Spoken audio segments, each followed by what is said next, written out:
So we're going to put this down.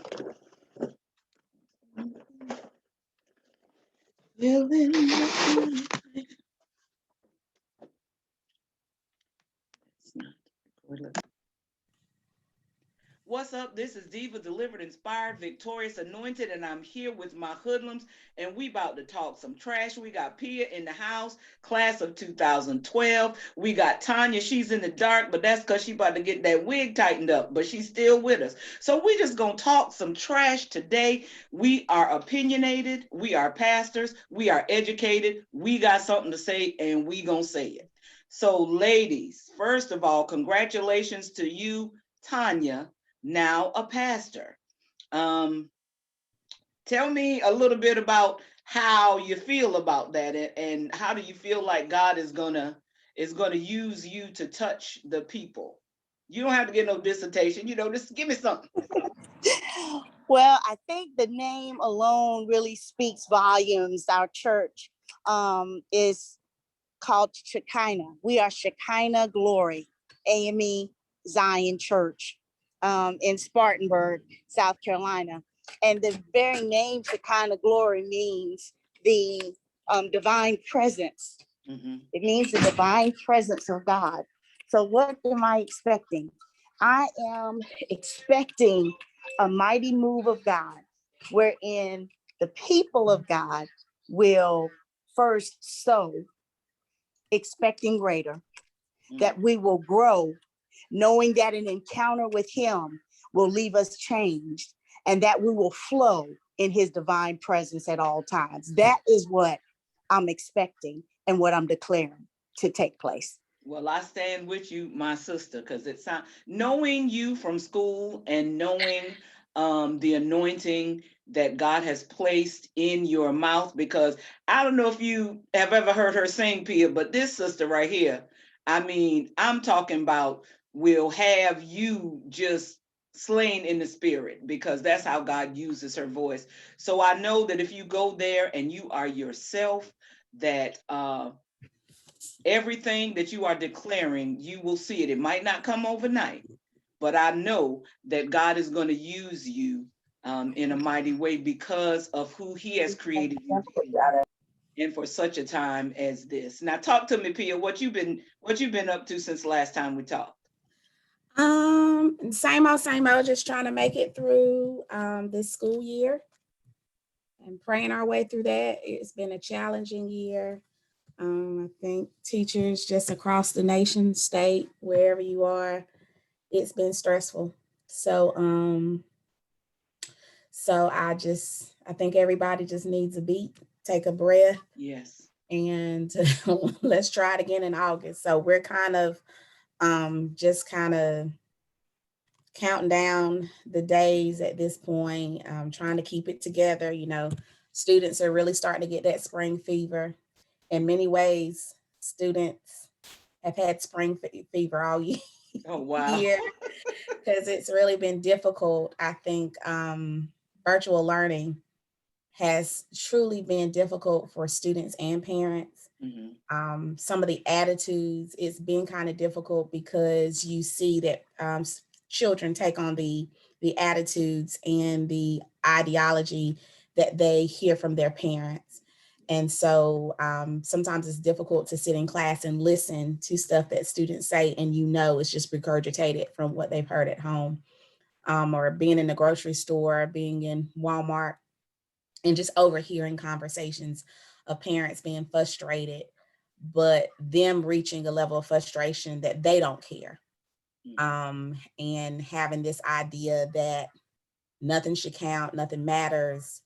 Oh, well, it is what it is, that sort of thing. Not to say all parents are that way, but a significant population of our parents have just been very negative. But I think that has just been out of frustration because we understand, the average parent did not go to school to be a teacher. So to have to assist their child or feel like they're at a homeschool instructor, it's been difficult for them. And sometimes when we're in a straight place of frustration, you lash out. at school systems, administrators. And I think everybody this year has really just done the best they can. Administration, teachers, and parents and families included. So we're all in this together, trying to ride out the storm and make the best of a tough situation and see what we can do to get back on track in the fall. So we'll see. Well, you know, I keep teachers lifted up in prayer because I wouldn't want to be a teacher right now. But Punchinella in the shoe, look who's here, y'all. Sandra Carter has joined us again. Now, you've been working on something. Tell us about what you've been working on and why you've been away. And let us know if you're done, if it's all done. Okay, so I was working on my board certification to be a board certified chaplain. Who knew there was so much to being a chaplain?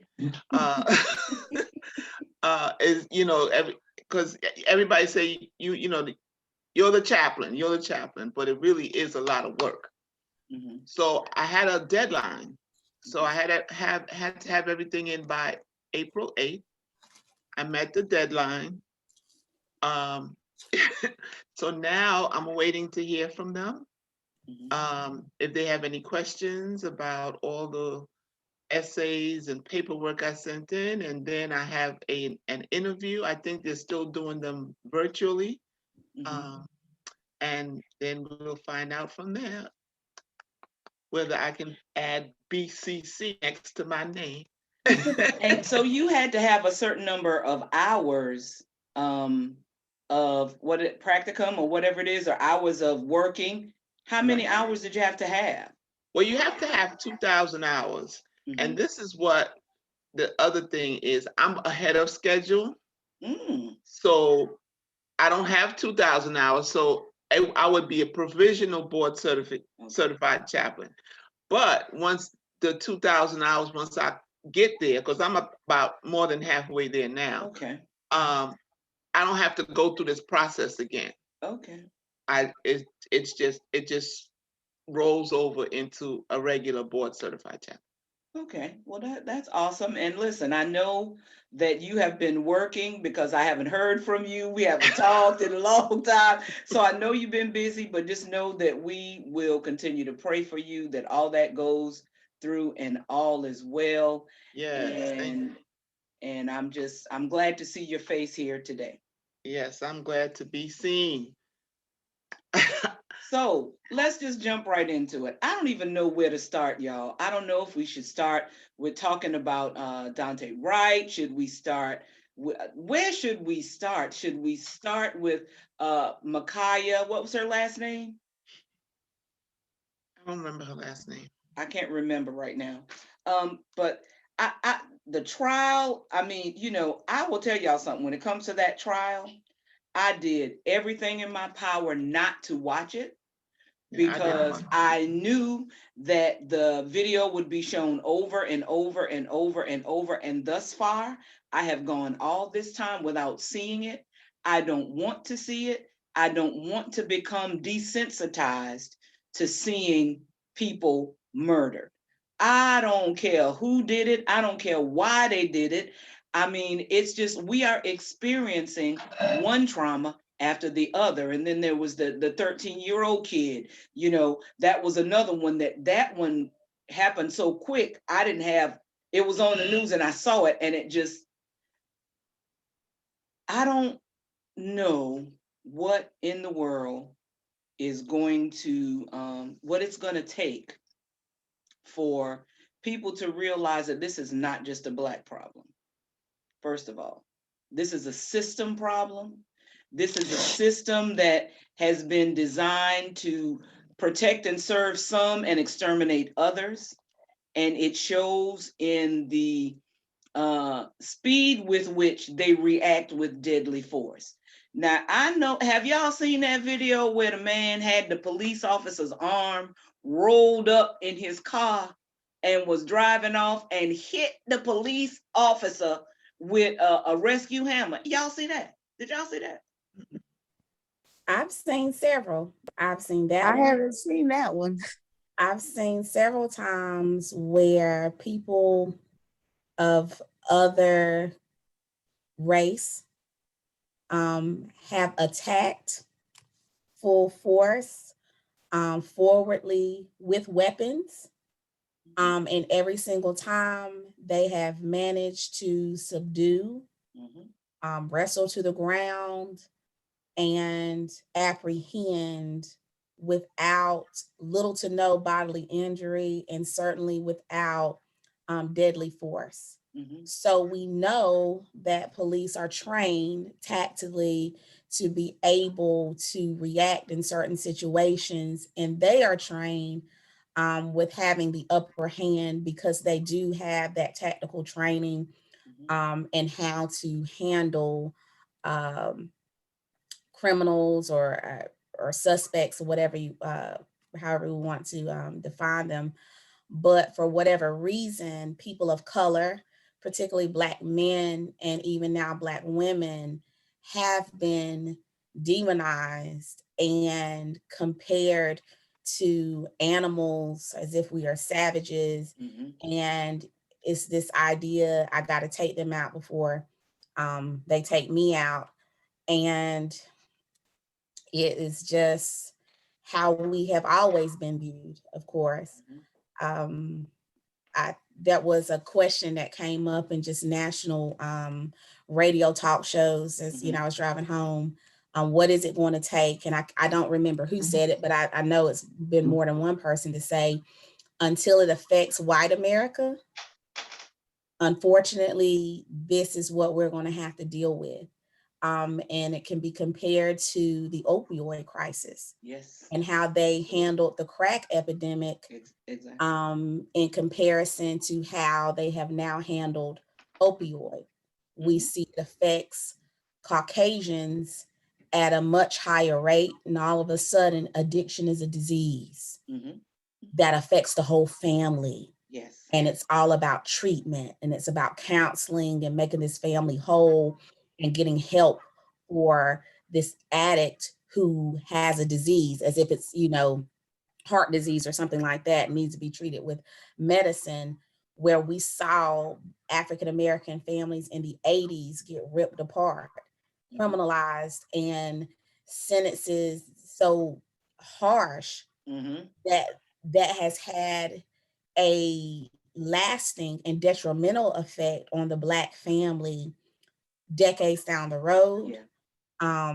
Even with, former President Clinton, with laws that he introduced when he ran. And I think part of it is these bills that are being pushed through, they're not reading them. When Nancy Reagan came out with, just say no to drugs, it sounds good on the surface. And a lot of times that's how they get the Black community on their side to vote a certain way. You come out there with these bells and whistles that, sounds great.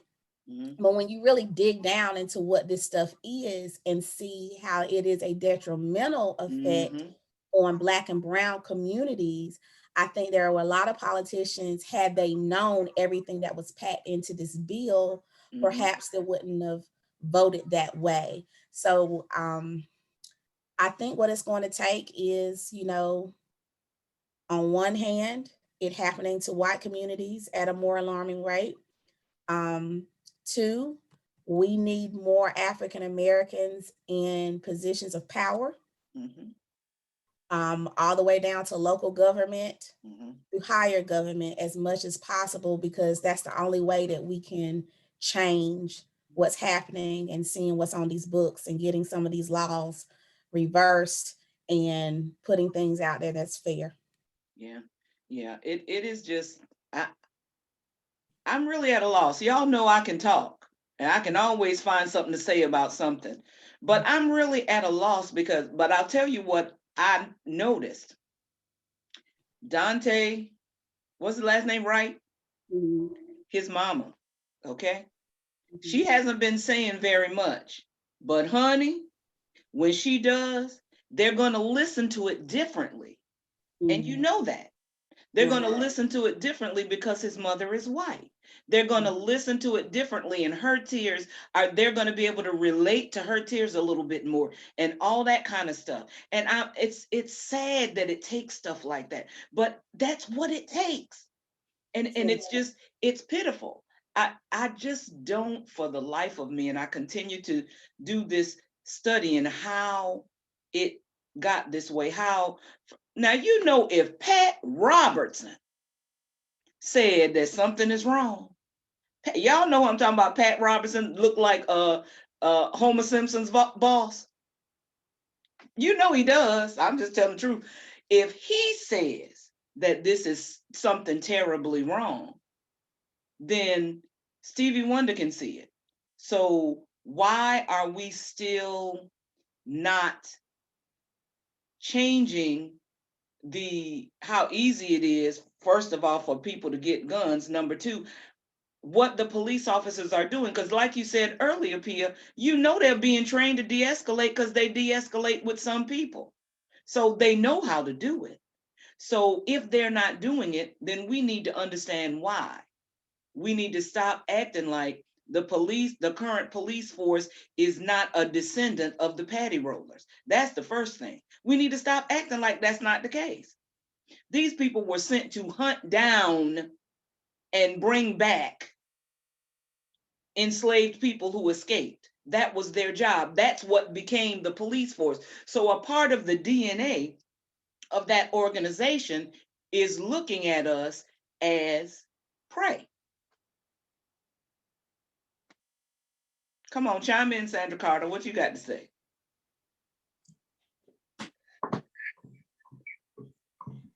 I think this is. Oh, go ahead, Sandra. Sorry. I had to unmute myself. I'm laughing at my husband because he just came in here with a sign. Let me show him the sign, honey. This is the sign. Can y'all see that? Men rule. But we know that's not the truth. Oh, So no, anyway, tell them, don't even go there. Don't that's another story for another day. Don't even exactly. Go ahead. You know what? My sad feeling about this whole thing is they simply do not like us as a people. Mm-hmm. They do not like Black people. And as a result, we have layers upon layers of systems to keep us down, to kneel on our proverbial necks. That's why all these police officers, even with the videotape, you know, so many people I ran into were sick waiting for the verdict to come back, knowing that, okay, it was 10 hours.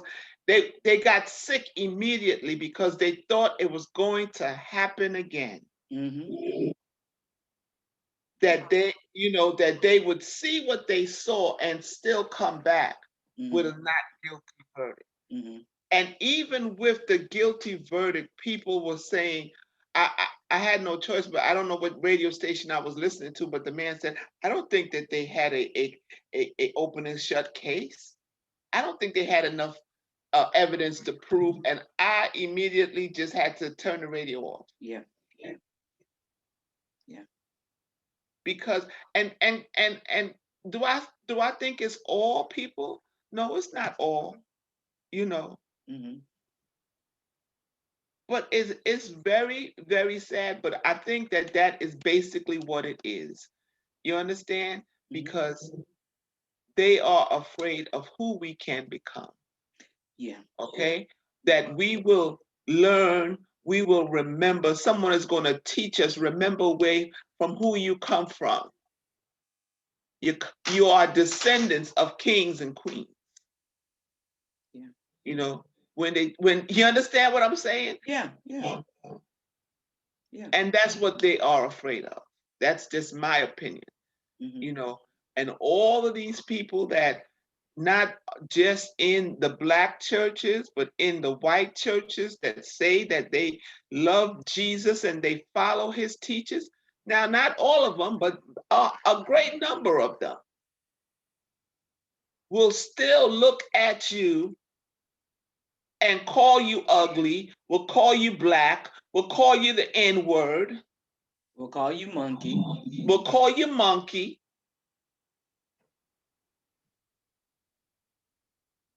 would themselves step on your neck, on my neck, will take my breath away if they thought that they wouldn't go to jail for it.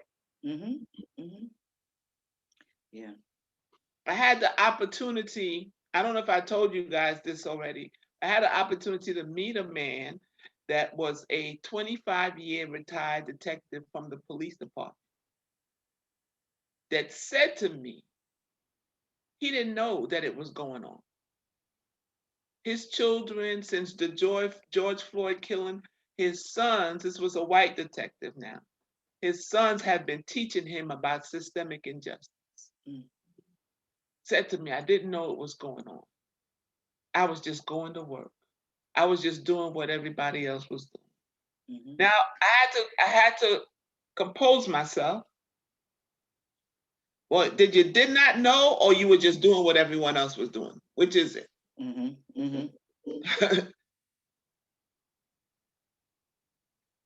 You know, and I get it. If he said, yeah, because what he said to me was that he was just, you know, he had a job, it paid the bills, you know, kept a roof over his children's head. I get that. But don't tell me you did not see it, because the police department and the justice system is one of the biggest places where these systemic layers are. Mm-hmm. Yeah. I'm gonna let Tonya get a chance to talk, but you know that this is something that I'm passionate about. Yes, you know, absolutely. And you know, come on, Tonya. Yeah, I was just gonna just say as well that what's the main or the foundation of everything else that's stemming from their attitudes, their behaviors, their acceptances, and their injustices. And I have to agree to say they are afraid. Yeah. They are afraid of us as a people. And despite the fact that, yes, we go against each other in negative connotations many times, but still, overall, as a race, our strength as a people, the fact that even when we're going through some of the most dire situations, we still bounce back. We don't panic or want to just say, oh, we give up when things get to its bare minimum. We still can make much out of little. They don't understand that. And just like Sandra said, it's not all of them, but it's a large majority of them that don't understand our resilience and the fact that they can still, kind of in that point that Maya Angelou said, still I rise. Yes, you may say what you say about me. Yes, you may treat me how you treat me, but despite it all, I rise. I still, you know, move forward to do the things that God would have me to do. And they don't understand that. And the unknown is very fearful. I mean, it's a very fearful place, especially when you have no idea, or you wondering how in the world. Because I mean, even when you look at them now, many of them, I mean, they're trying to dress like us. They're wearing their pants baggy and sagging. I mean, and even seeing them behaving that way, though many of us may not like it and be like, you know, what in the world? But still, they're resembling what they see, what they admire. They admire that. And now they want to be everybody like, want to be black on a Saturday night. Exactly. And it's frustrating though, because you don't understand me, but instead of trying to get to know me, you hate me. Instead of taking your time to befriend me, you want to betray me.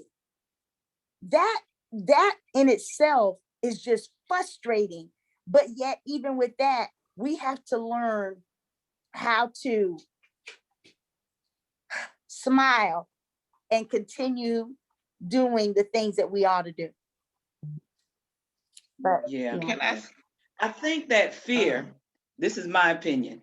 I think the fear is because they judge us by themselves.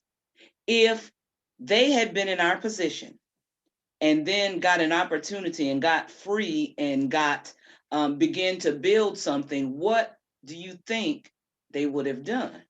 They would have done what they did in Rosewood. They would have done what they did in Tulsa. You see, so what the fear is that we will do to them what they have done to us.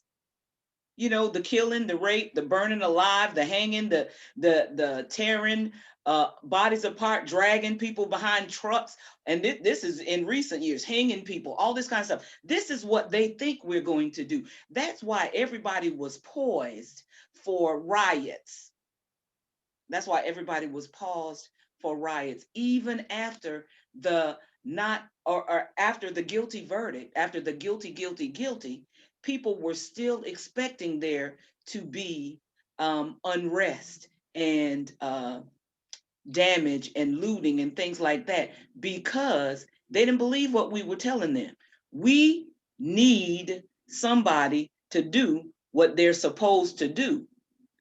And so because of that, this is the reason why. This is the reason why you've been seeing all of this anger, all of this unrest, all of this whatever it is that goes on, because we're frustrated, we're angry, we're hurt, we're not heard. Mm-hmm. And even though this is just accountability for one, you see, we told you that if you would do the right thing, nobody would be angry. I mean, no, listen, we know that this is not the end of it. We know that this is just the beginning, and we know that it may not be a very auspicious beginning, but it is a beginning. Mm-hmm. And had it not been for the coronavirus, had people not been quarantined, had they not seen this over and over and over, it may have been, because the initial report said that he had a medical emergency. So had there not been that video, that young girl, Daniela, if she had not had the guts to stand there and video, nobody would even know. And it would be just another family that was hurting because their loved one was gone, and the police department saying, all in the line of duty, let's move on to the next thing. Can I say something? I'm about to burst over here. I got a couple of things I want to say. What they don't realize is every time that they break us with one of these murders, right? Or whatever it is, one of these stories, even if it's the Central Park 5, you know, every time, you know, we as a people go through. And I say break us because these are the things that draw us closer to our God, right? And when you look back in history, we've always been a people, you know, with high spirituality, right? God saw us through slavery. God saw us through many injustices. And the more that we go through, guess what? The closer we get to our Creator. And who is our Creator? He's all powerful, okay? We are in that season of Eastertide, and I'm always reminded that God raised Jesus from the dead. And that's what's happening with every murder, with everything that comes out in the public. Notice, we get stronger. People stand up more. George Floyd's brother now is standing up, Trayvon Martin's mother, because that grief, that pain breaks us. And at the same time, you know, God, you know, gives us that courage that we need to come forth and to use our voice. And we minister from the place of our brokenness. Hello. That's what all of us do. So speaking of that, ministering as pastors, now we're all pastors. Right. how do you address when somebody says this? If God is so good, then why do things like this keep happening? Because people are asking that. If the God you serve is all powerful, if the God you serve can do this, that, or the other, why does this keep happening? I'll be honest. I struggle with that question because I sometimes ask it myself. God, I know that you're able to do. You've done things for me before. How long, oh Lord, how long is this going to continue? This was my morning coffee. I think it was this morning. How long, oh Lord, how long will this continue? So tell me, Sandra, because I can see you about the bus. Go ahead. So I'm with you because I struggled with that a lot. And why I struggled with it, because people would ask me that. And one day I got brave enough to ask a patient's family that was going through one death after the other and asked me that same question. And I said to her, I says, I don't know. I said, because I'm not God. And I'm not going to act like I'm God, and tell you something, for whatever reason, because I was already going through that thing in my life where people would say, like Job's friend, what did you do that God would punish you? Yes. Right? Yes. So I've already been through that wilderness. So I'm not going to do that because I know that God loved us so much that he gave his only begotten son. Why would he do that? Right? So my answer is A, I don't know. And B, does it matter if I know why? Is that really the problem? Knowing why God allows something to happen? Or am I paying attention to what it is I really need? In the case of the person had not grieved, was facing a third death in her family in a matter of months, and had never grieved, never had time to grieve. So what is the real issue? Because knowing is not the issue. Knowing is not the issue.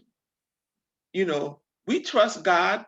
We trust that God knows it all, right? What are we trying to be, God? Because I couldn't do it. I know I couldn't do it. So I choose to submit myself to God. So that's basically my answer. I don't know, and I'm not going to profess to know. I'm not going to make you feel bad or tell you that you're not living right, you're not doing right, or whatever the case, you're not tithing or whatever. I'm not going to tell you that.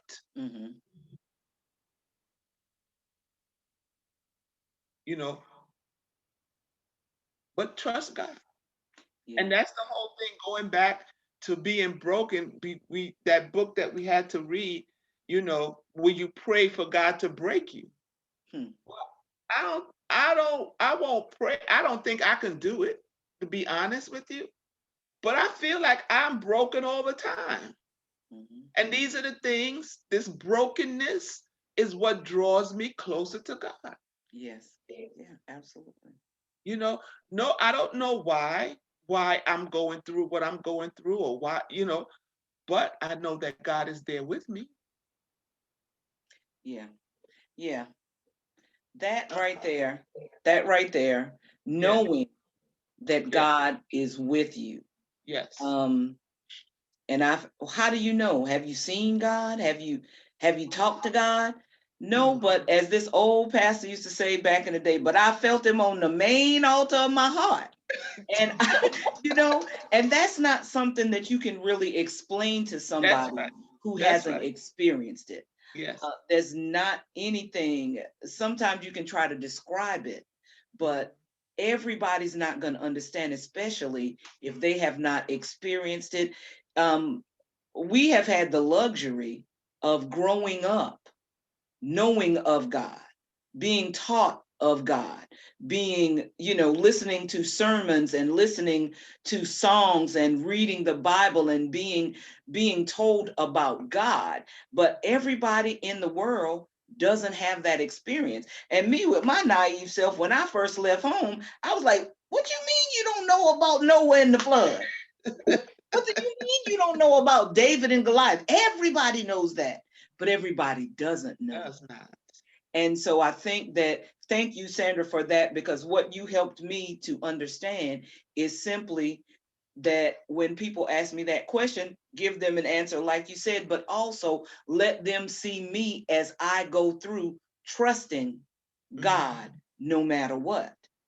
And I know when I was working at Allstate years ago in Charlotte, I had this friend, and I'm gonna give her and call her name. Shout out to Red Hoggabook.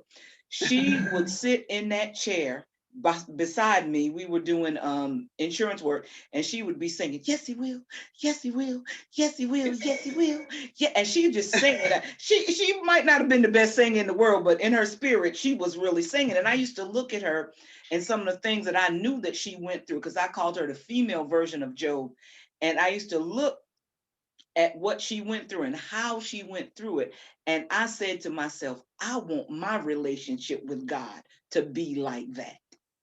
What do I need to do to get my relationship with God to be like that? That I can be going through so much, but trust God so much more, that even though I might have to cry, even though it'll be hard, I can still go through trusting that God is going to get me to the other side, and like Job, with more than I had when I went in.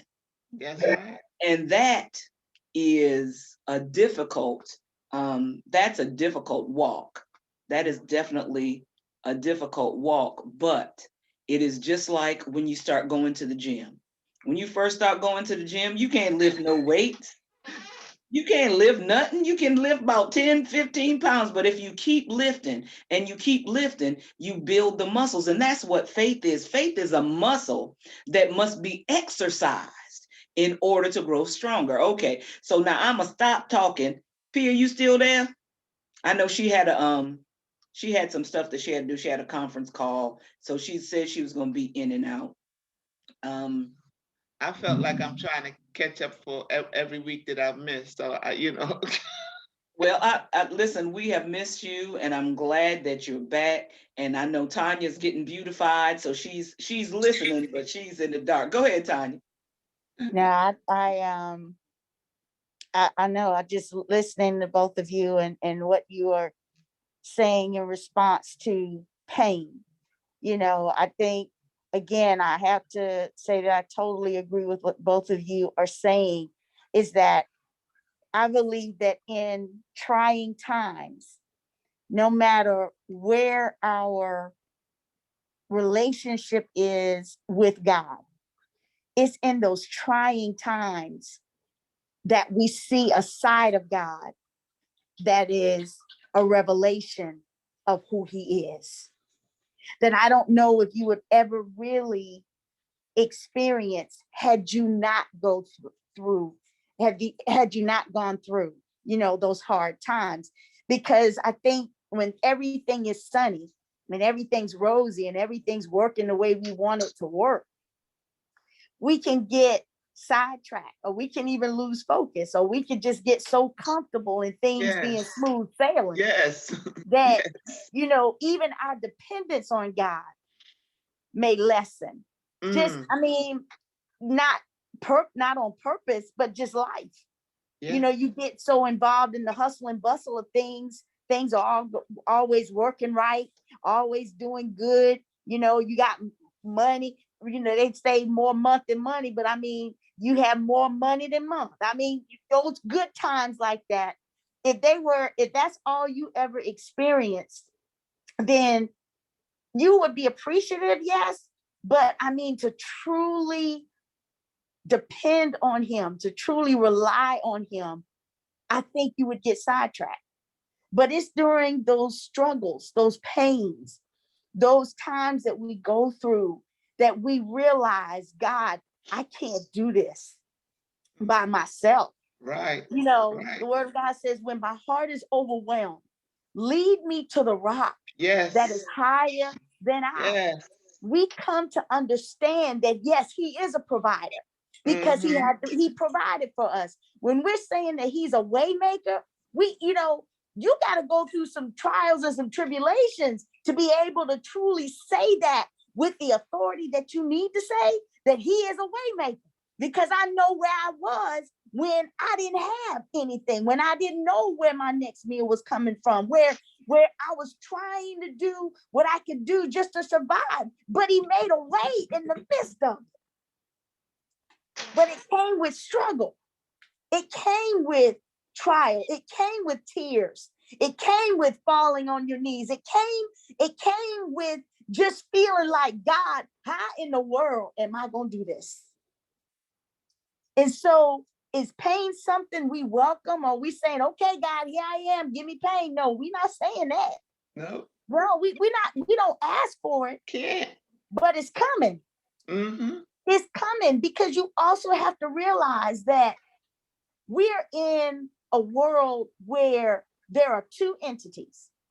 There is God, who is our Lord and our Savior and our Christ, but there's also the adversary, whose main job is to steal, to kill, and to destroy. So you're going to have some struggles because the devil wants you to doubt God. Yeah. But just like Job, he had to get permission first. He couldn't just come and strip Job down to the bare minimum. He had to get permission. And so just why, if your God is so good, why is this happening? I may not understand it, but what I do know is that God says all things are working for my good. Yes. Which means even in my pain, even in my pain, I depend on him. I trust in him. I rely on him. And he sees me through. And just like that poem Footprints, when you're going through, you might feel like you're going through it by yourself, that nobody's helping you, that you in this by yourself. But when you come out of it, you can look back and say, God, I thought it was just me.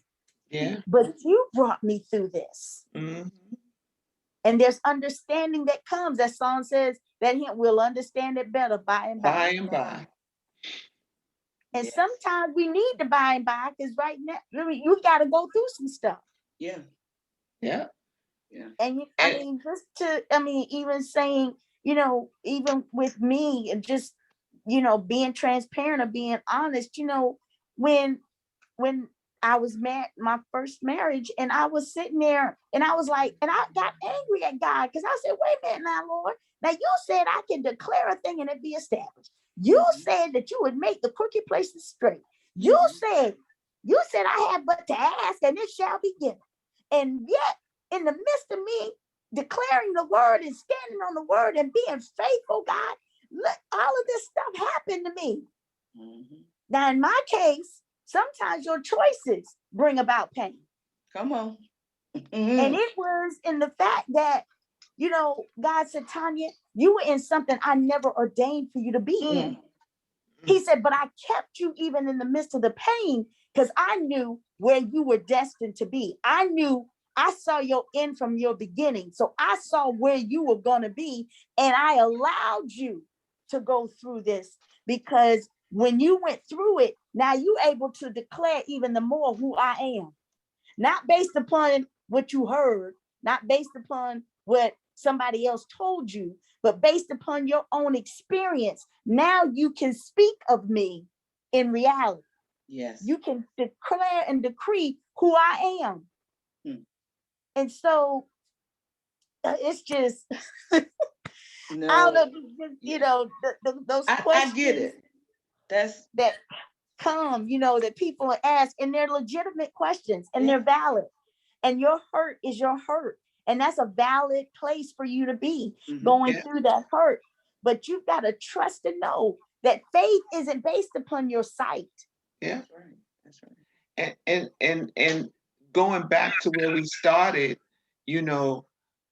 someone said to me one day in the midst of some years ago, I don't remember what the issue was, but I was in the pulpit and I prayed about it. I was passionate about it because I was hurt. It wasn't happening here, but I was hurt. And so someone said to me, well, I don't get the after church. They said to me, I didn't get that.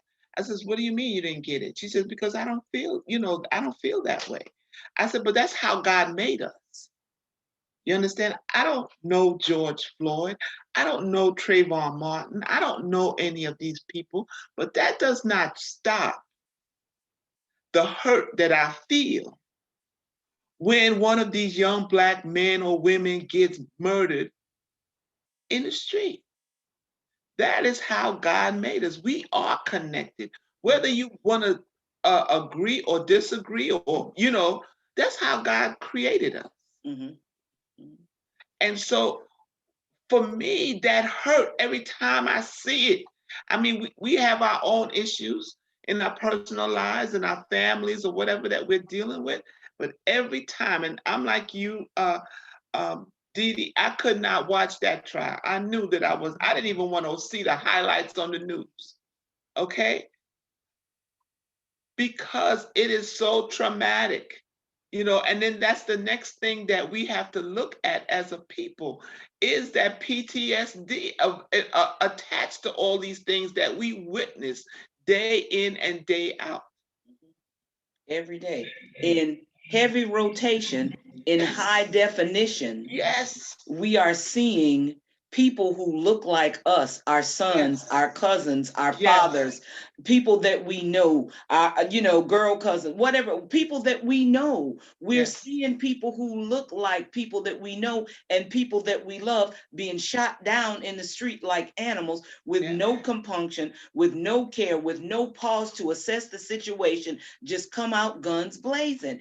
And then the way it's been covered up for so long, because there have not been any cell phone cameras capturing it. We've been saying this for so long, and people have been treating us like we were just making it up. And now that it is undeniable, the next thing is, well, there must be more to the story.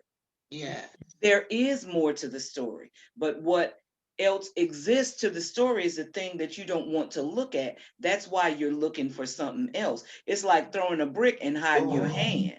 It's like they shouldn't have resisted, but yet you can walk up and slap a police officer in the face and they'll tell you to calm down. Now, all the active duty Army officer, when he was driving in his car, all he was asking was, why am I being pulled over? And that was met with such hostility. And he said, quite frankly, I'm afraid to get out of the car. You should be. And they're right. He should be. Listen, anytime I'm driving and a police car is behind me, I know I ain't done nothing wrong. I know I haven't done anything illegal, but I still get nervous because you don't have to have done anything wrong. Right. You don't have to have done anything illegal. They just might not like the way that I scratch my head and see my hand going up and just decide I might have thrown something in the back seat or out of the window and they need to pull me over. And then, I got a big mouth. I'm not just going to stand up there and not say nothing. So then what am I, film at 11? So, we have a reason to be concerned. We have a reason to, and I tell y'all something. I feel some type of way about the people that are trying to act like Auntie Maxine was inciting violence because she said be more aggressive and get out in the streets. That don't mean fight. That means don't give up the fight. That's what that means. That doesn't mean violence. That means continue to protest. That means continue to let your voices be heard. Continue to go to the ballot box. And that's how we hear it. But when your melanin is weaponized, you see, and Maxine, they've been trying to get rid of her for a long time, but she is standing. And when your melanin is weaponized, whatever you say is a threat to them. Whenever you show up, it's a threat. You show up looking Black and you already got a weapon, your Black skin. And how is that possible? But anyway, we go. And with every one of these murders that we have to witness, with every one of these murders that we have to witness, guess what? Our voices are getting stronger, our protesters are getting larger. So, and I want to say this, and this is one of the other reasons, like I was saying, they don't like us, they're afraid of us. I wanted to mention this. That's why they are so dead set against this infrastructure bill that President Biden has put forth, because he is addressing things they don't want him to address, like the education system, the schools. You understand? Because that means, you know, things are going to change. And you know, I said this with one of my friends, one of my he's a therapist, one of my friends a couple of years ago in 2009. I think it was about 18 or 19, might have been, I think it was 18. I said, we are going into a shift. Yeah. And it's not going to be easy when systems and power structures fall. They have to crumble, and they have to crumble hard. And those who benefit from the power structure are not going to go lightly into the night. They're just not going to. So it's going to take people continuing to become allies. It's going to take people seeing, and I don't want to see it because I've seen enough, but it's going to take people seeing and realizing that this is not just an isolated incident. When you can have a situation where a verdict is being read on one case and then a new one is happening right then, it's not isolated. It's not isolated.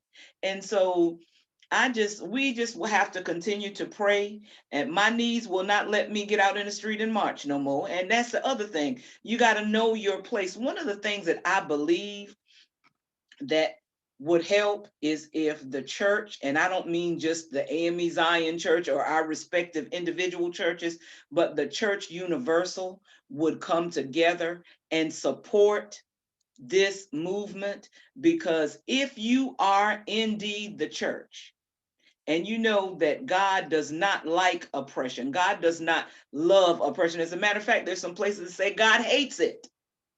God hates feet who are quick to shed innocent blood.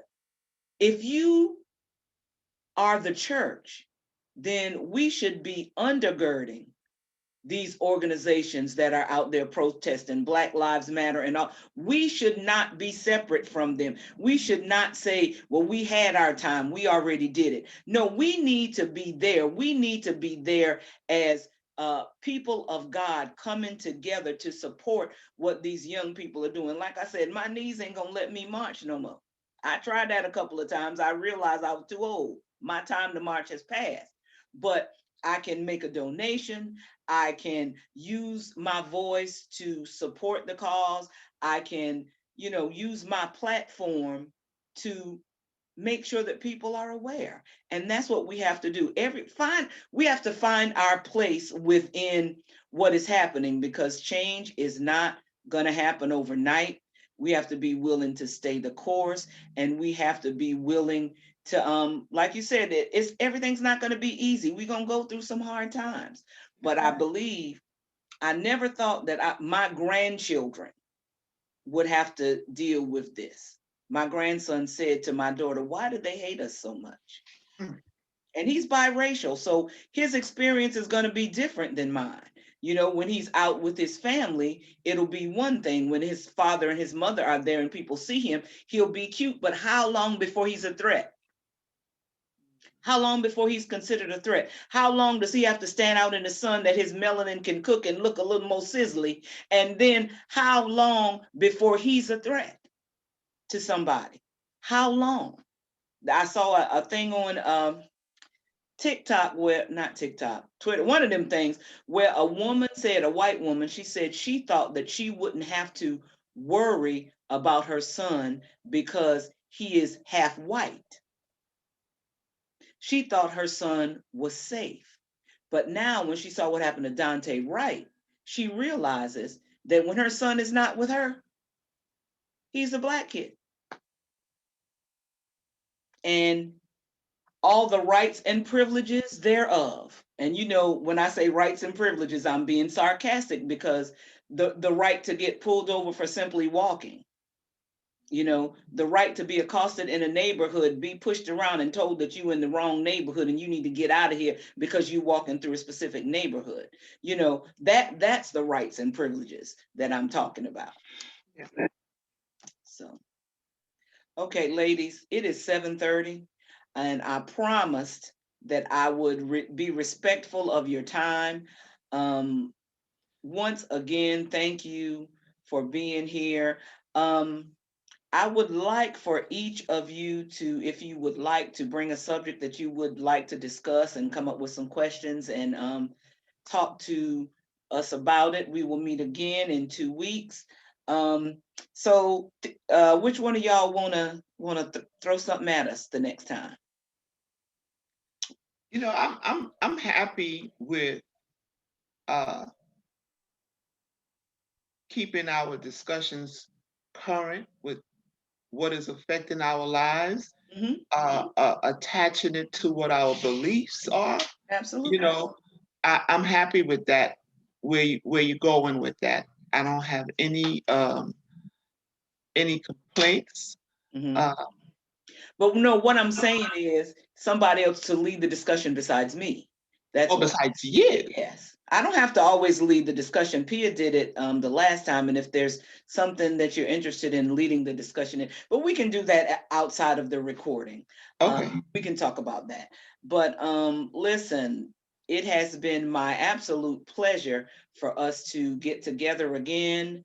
We are hoodlums and we are talking trash, talking real and seeking to heal. Ladies, oh, Pia's coming back. I'm gonna let her have a little last thing to say. Pia's back. Pia's back. Hi, Pia. Welcome back, Hey. Pia. Y'all getting ready to give it the real the words going up on the screen. Let me know we at the end. Yeah, but no, I want to give you a chance to kind of, if there's anything else that you'd like to, throw out before we wrap it up. Because like I said, I try to value your time, and I am, of course, the newlyweds, and so Of course. Well, I would just like to say, as always, thank you so much for the opportunity to be a part of such a dynamic panel of women who have come from different walks of life, that have powerful perspectives and everything that we share. And I would just say right now, I just pray for our country to come to a state of realization of where we are, and acceptance of who we are, not the ideal that we thought we were, as written in a constitution that was never inclusive of people of color initially. And that is part of the reckoning, I think, of our country, when they can get to a point where they understand that hurt people. When we celebrate folk coming over on the Mayflower because they were coming for religious persecution, and to see them be liberated and be able to worship God in a way that they were free, ultimately to turn on the natives of the land, and then come across the sea again to get African Americans to, not African Americans, but Africans to do the labor that they did not want to do, and to have a people practically build this country on their backs. And for us to continually be treated like third-class citizens, there is a reckoning that I believe that is happening in this country right now. It's ugly. Pain is not comfortable, but we have to learn how to sit in grief and in our lament, and not immediately want to jump to the celebration all the time. And I think God is calling us to a point of lamenting and reconciliation. But it takes all of us, Black, white, all cultures, all races together. And I'm at a point where I'm tired of preaching to the choir. It's great to see your beautiful Black faces, on a weekly or bi-weekly basis. But until we get some of our white brothers and sisters on board, who are open and willing to understand Yes. and to listen, not lead the conversation, because this not your battle. Right. This is not your thing. We lead this. Mm-hmm. And Black folk are calling to be heard. Yes. And I think Miss Kimberly Jones said it best in a passionate speech that she gave in the midst of the looting that happened after George Floyd. They are lucky that the only thing Black folk want is equality and not revenge. Yes. Mm. Yes. Well, on that note, thank you for tuning in. This is the Hoodlums. We talking trash. We'll see you in 2 weeks. Ladies, I'm going to stop the recording and we're going to chat and wrap up some things. All right. So y'all remember to join us in 2 weeks on my YouTube channel, DIVA, the number 2 DE, Delivered, Inspired, Victorious, Anointed. Hoodlums out.